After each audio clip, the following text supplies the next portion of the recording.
Okay. Here we go. So write it down with a pen, right? Get it wrong or if it's blank on your paper, go ahead and make corrections, right? It's the best way to learn, actually. If you can go back and flip through, it's like, oh yeah, right? Like you see that the before and after.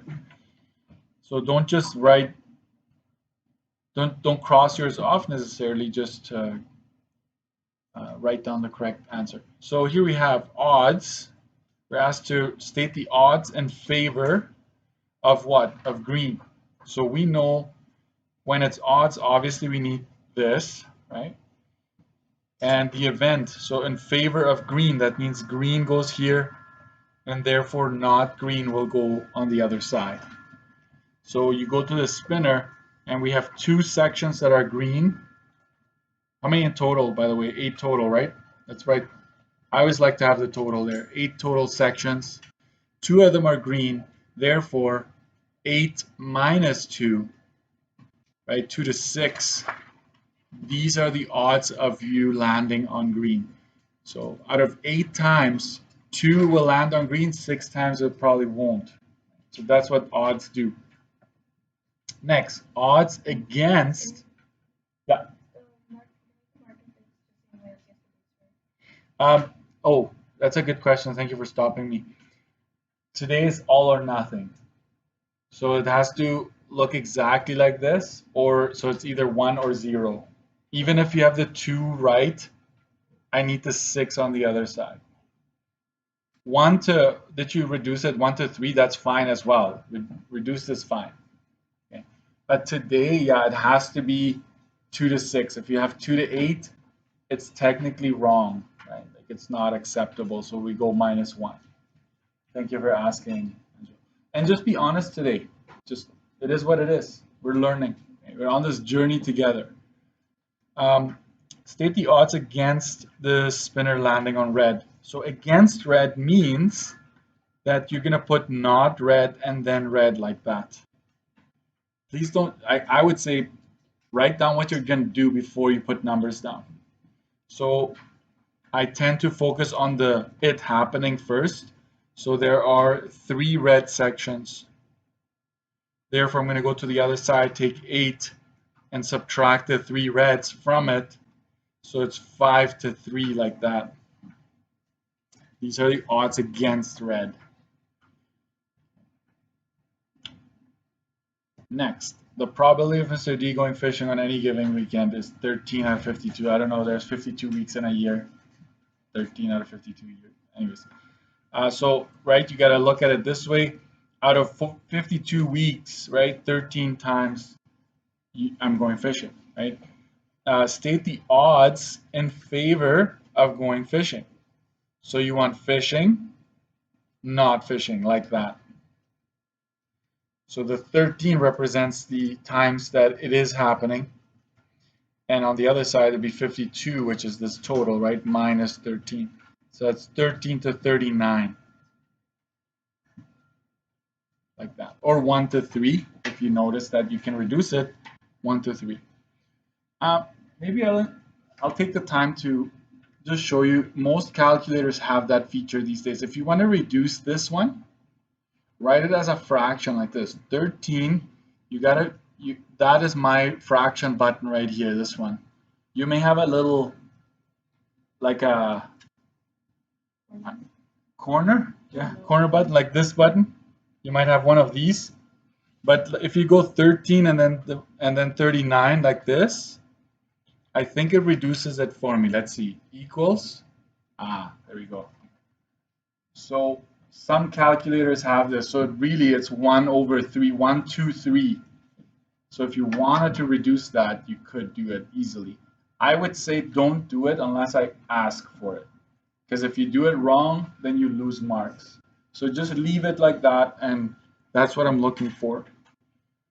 So odds, right? Next, state what? The probability against going fishing. This is the probability in favor of going fishing, right? 13 out of 52 times. So probability of not fishing would be still 52. But instead here you would go 52 minus 13. So it's 39 over 52. Okay, this is what I'm after. You could have just taken this 39, right, because that's it not happening, out of, when you combine them, that gets you your total number of instances. Let's keep going.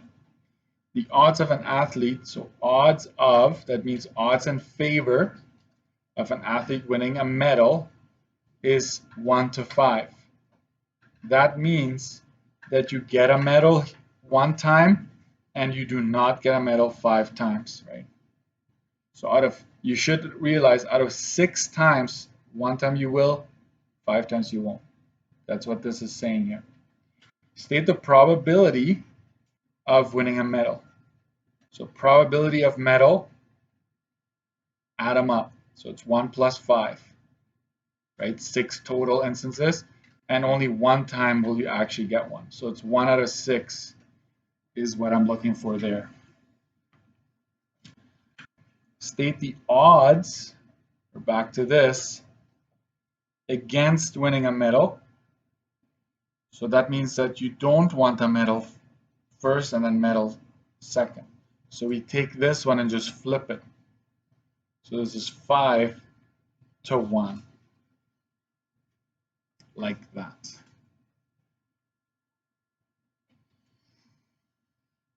Almost done. If there are 2,800 athletes, how many athletes are expected to win a medal? So you take your probability of winning a medal from A and you multiply that by the number of athletes in question. That gives you 482.83 and something, which is approximately 482 athletes.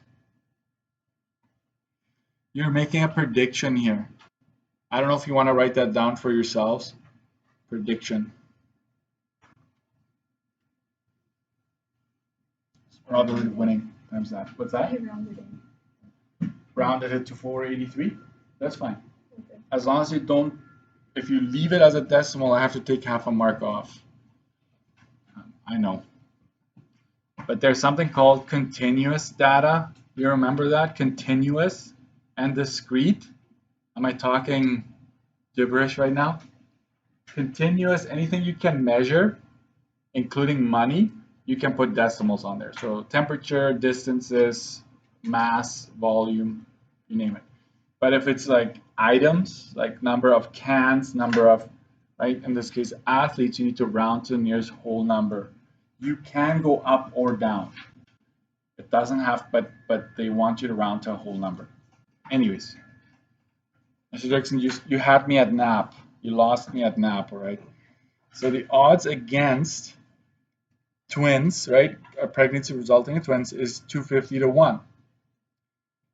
Because it's worded like that, odds against twins, that means that this is, the one represents twins, this one is not twins, right? When it's against, the not happens first. Based on this result, state the probability of a pregnancy resulting in twins. So probability of twins, you add this up first and foremost. That'll be my first step when I go from odds to probability. You can't go wrong. Just add them up. And then you have to decide which one of these goes here. And because I want the probability of twins, I need to put the 1 on top like that. So that's 1 over 251. And it has to be 251. Okay, if you put 250, you're like, I'm off by 1. What's the big deal? In this unit, it is a big deal, right? You're being off by 1 because you're not understanding that you need to add them to put that number down. Okay. So we are, I think this page is worth 8. So already maybe add it up and put a mark out of 8 over there. Fun stuff, eh? Okay, it's better than precision measurement, guys. I think you have to agree. You like precision more? Okay, all right. That's okay. Consider the standard deck of 52 cards, no jokers. Here it is. State the odds in favor of drawing an ace. So that means that you want ace and not ace here. How many aces? 4. And therefore, on the other side, we will take away 4 from the 52 cards. So it's 4 to 48 or 1 to 4. It's both of them are okay if you reduced it. 2 to 24 would also do the trick. You're also reducing it. State the odds of drawing a spade. There are, right, spade, not spade. So there are 13 spades and 52 minus 13, 39 that are not spades. So this would be your diamonds, your hearts, your clubs. These are all non-spades. Okay. Keep going. State the odds of drawing a red face card. Odds of, not against, right? So we want red face and not red face there. So how many red faces? 6, right? 6. And then 52 minus 6. So that's 6 to 46, like that. State the odds of drawing an ace of diamonds. So do you want ace of diamonds versus it not happening, right? And there's only one ace in the diamond club, right? And this would be 52 minus 1. So it's 1 to 51. 1 mark there. What does probability of not red, right? So this is not mean in this context. In this context, it means the probability of not drawing a red card. You could also say the probability against drawing a red card. That would also be acceptable. That's what it means in this context. If it had been a spinner, you would say it's the probability of the spinner not landing on a red section. If it, right, like, so it depends on the context. Just 1 mark for that. Next, the probability of the Toronto Raptors winning the NBA championship trophy is this. State the odds of winning the trophy. And here you have to realize we're going from probability to odds, right? That's what's happening. This is the concept that I'm testing here. And it presents a challenge because you have percentage, right? So we write 37.5 out of 100, like that. So to go from percentage to decimal, we do it that way. We turn it into a fraction. We don't want decimals. So you go times 10 times 10. If you multiply a fraction by the same amount in numerator and denominator, it doesn't change the overall value of it. So it's like saying 375 out of 1,000. Now, I wouldn't erase this yet. I have a feeling some of you still got it right doing it a different way. If you have a calculator, it probably helped you. So we want the probability, state the odds of winning the trophy. That means for the odds, we want winning and not winning, like that. That's the way it's written. So the 375 represents, right, Toronto Raptors winning. The probability is this. So the 375 represents winning. Therefore, it's 1,000 minus 375 on the other side. We take away what's already been used because this will be the losing part, right? So that's 375 to 625. Here is where I'm going to show you the trick of the calculator, right? So that you could have written 37.5. I use my fraction button over 100 like that. And if you hit equals, it gives you a decimal, but if I press it again, I think, yeah, it takes you to 3/8. That's the reduced fraction. So 37.5 over 100 into the calculator gives you 3/8. In that case, you would say 3 to 8 minus 3, so that'd be 3 to 5. If you use that fraction, you get 3 to 5. By the way, 125 goes in here 3 times, 125 goes in there 5 times, so it's just a reduced odd, right? Odds have been reduced. Yeah.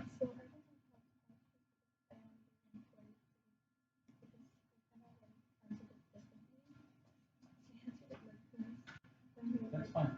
Yeah, that's fine. Because like there was like another step, and I was like wondering if I should put that in the board. Better. It's always better. I always say yes. Show me more work. Okay, let's do the last one. You should remember this from your notes. It's not exactly the same, but it's similar. So we have odds in favor of the Spartans winning the tournament is this. Then you have the odds in favor of Calvin winning here.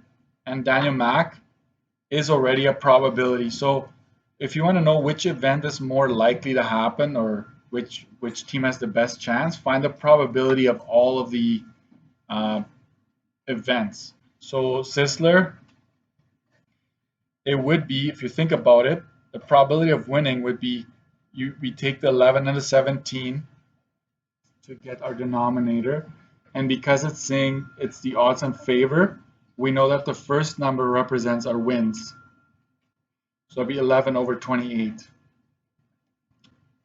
Then we go to Kelvin. That would be 19 over 19 plus 45. And that's 19 over 64. And Daniel Mack is 4 over 17. But we still, all the numerators are different, so I still say you have to figure out as a decimal at least. So this would be 0.3929. 19 divided by 64 would be 0.2969. And 4 divided by 17 is 0.2353. So you check which one has the highest number, and so that's the one that has the best chance.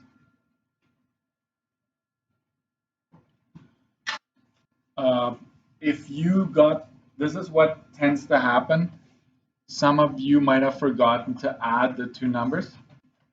We will take 1 full mark off for this whole thing, so you get 2 out of 3, provided everything else is still there. You tell me which one is the more. I think Sisler still is most likely to win, even if you forget to add.